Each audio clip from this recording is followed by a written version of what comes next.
Jair Bolsonaro exige uma intervenção urgente do presidente de Angola para pôr fim à perseguição que está a ser feita aos pastores da Igreja Universal no país. Desde o final do mês passado que vários templos estão a ser atacados por antigos pastores. A Record TV teve acesso a vídeos que mostram o momento dos ataques.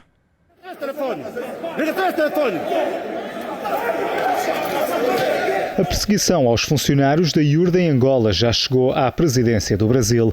Numa carta enviada ao presidente de Angola, Jair Bolsonaro pediu medidas de proteção urgentes para todos os membros da Igreja Universal do Reino de Deus. Sem esquecer que o caso já segue na Justiça, Bolsonaro acrescentou que se deve aumentar a proteção de membros da IURD a fim de garantir a sua integridade física e material e a restituição de propriedades e moradias enquanto prosseguem as deliberações nas instâncias pertinentes.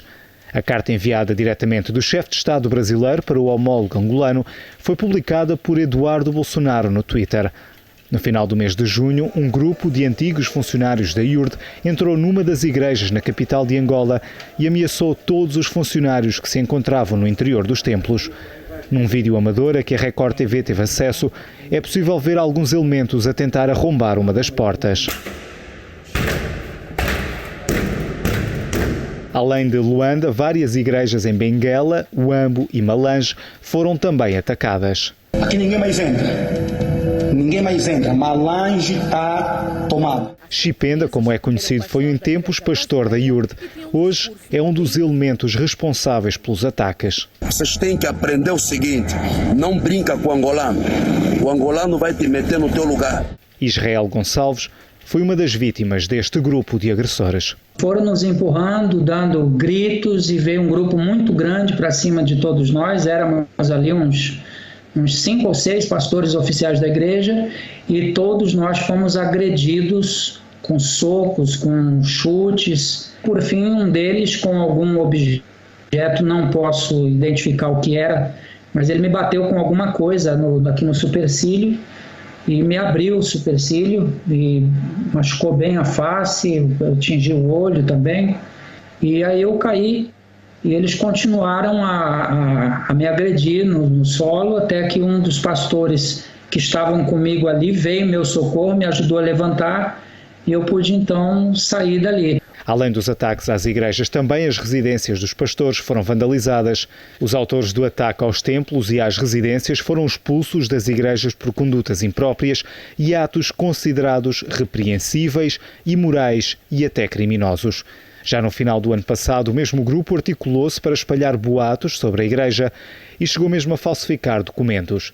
As reações à instabilidade vivida no país têm preocupado as mais altas instâncias brasileiras, que pedem uma atuação urgente por parte de Angola. Eu pessoalmente falei 2 vezes com o chanceler de Angola para pedir que houvesse uma atenção especial das forças de segurança de Angola, para que não houvesse mais essas agressões, violências aí contra membros da igreja e contra a propriedade da igreja. Mas agora, recentemente, houve uma série de mandatos de busca e apreensão aí contra a propriedade da igreja, então nós voltamos a nos preocupar. O governo brasileiro tem atuado e é imprescindível que as autoridades angolanas garantam a integridade física, a vida e o patrimônio dos brasileiros e da própria Igreja Universal em Angola. Em comunicado, a Igreja Universal condena as atitudes violentas e despropositadas e fala em ataques xenófobos dirigidos apenas a bispos e pastores brasileiros. O caso já está a merecer destaque internacional e foi um dos temas centrais na última reunião parlamentar da Comunidade de Países de Língua Portuguesa. O que é inadmissível é justamente a invasão de domicílio aos pastores, e sendo colocados nas ruas. E a informação que nos chega é que não tem sido o que foi colocado aqui, a dignidade da pessoa humana, às vezes está sendo desrespeitado pelo fato dessa invasão a domicílio, dos maus tratos, pastores que são espancados, a gente vê o rosto esmurrado. Isso não pode acontecer. O povo angolano, por natureza, é um povo hospitaleiro. Pessoalmente, nenhum angolano, em sã consciência, aceita esse tipo de xenofobia. O que há é um conflito antigo, parece-nos, e é matéria de polícia. Os últimos dados oficiais mostram que, em média, são registados 150 crimes por dia em Angola. Mais de metade são ataques contra a propriedade. Número que, juntamente com a recessão que o país atravessa, tem levado várias empresas estrangeiras a abandonar Angola. Segundo a agência de notação Fitch, o país deverá ter de desembolsar este ano cerca de 4.500 milhões de euros em pagamentos de dívida pública, um valor que representa mais de 60% das receitas do governo. As previsões das agências internacionais apontam ainda para que o país possa manter a tendência de quebra da economia até 2023. O Brasil é um forte parceiro de Angola, sobretudo no fornecimento de tecnologia, e os ataques à liberdade religiosa podem significar uma quebra no investimento estrangeiro. Qualquer grupo que vá fazer investimento num país, ele vai ver a questão da competitividade daquele país, o sistema tributário, a burocracia, o mercado e tudo.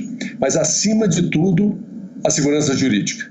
Ninguém investe num país que não tenha segurança jurídica. Ninguém investe num país com risco de perder o seu investimento. A Comissão de Relações Exteriores do Senado Federal Brasileiro já se prepara para organizar uma comitiva para viajar até Angola para pôr fim à perseguição religiosa que tem marcado o país nos últimos meses. A Record TV entrou em contacto com a Embaixada de Angola em Lisboa, que se recusou a prestar quaisquer declarações sobre a perseguição a elementos da IURD e remeteu o assunto para as autoridades em Luanda, uma vez que foi no país que ocorreram as agressões.